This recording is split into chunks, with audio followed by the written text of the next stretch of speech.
Take us to 2017. You're celebrating the fifth birthday of your baby, Campus London. What does it look? How does it look different? Is it bigger? Is there a Google Ventures arm somewhere hidden in the seventh floor? What do you want? What would you want? Because this is the real question. Like I would ask, my users, what do they want? Um, Look, You treat it as a startup. yeah, totally. And I like to say yes a lot, and I like to take little bets, and usually they pay off. So we're going to keep experimenting. Like right now, we're about to launch the second class of a program called Campus for Moms, and that started in Campus Tel Aviv, and we did one in London a few months ago, and now on April 8th, we're launching the second class. And one of the participants, I don't want to say the company because for privacy, but she was the chief marketing officer of a big technology company and that's global, and she's opting to participate in this. Now, how will 35 moms going through intensive training in startup going to change the world? We think it will, and we think that we have to start somewhere. So our vision at Google has always been, think big but start small. So I think that I don't know that where we're going to end up, but I think that by 2017 you can be sure that we're going to start a lot of different initiatives and see what sticks. I love that idea. I've Yeah, never that's heard right. anyone pitching me moms. That would make a good reality show as well. There's so much that can be done, right? It's just, a guy starting up a business for moms is pretty tough. You see guys start up businesses for kids after they've had kids. Do you know what I mean? It's What's the great biggest perspective. audience of casual games? Moms. Yeah, What's the biggest audience of e-commerce? Moms. yeah. 70% of people who buy Nespresso pods are female.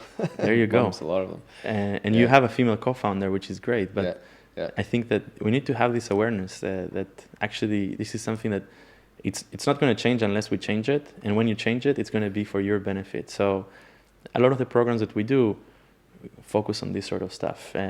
Like what else? I can tell you that we're now running a program called Black Box Connect with our partners in Silicon Valley, where we are taking a startup from different major hubs where Google for Entrepreneurs is active.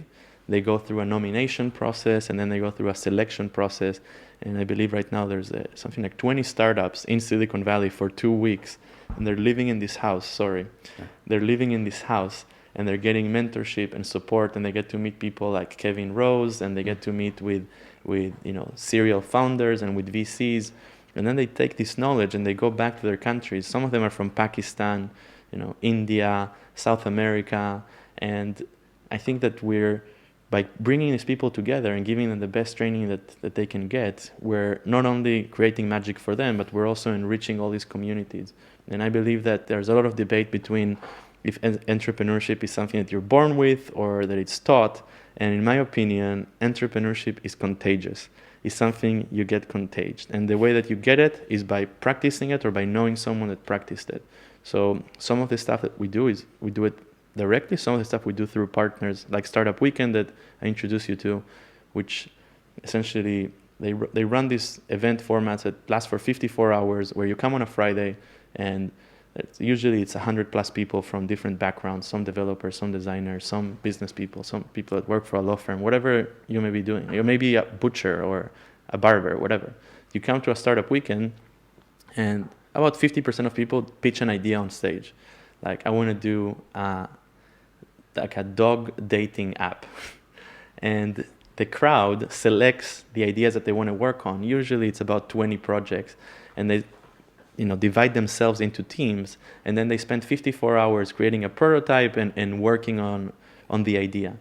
What it does is that it lets hundreds of thousands of people around the world taste entrepreneurship, and then statistically, about 30% of them quit their job and join a startup a year after participating in a Startup Weekend.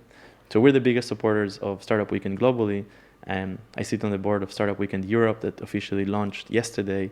My manager sits on the board of Startup Weekend Global or App Global.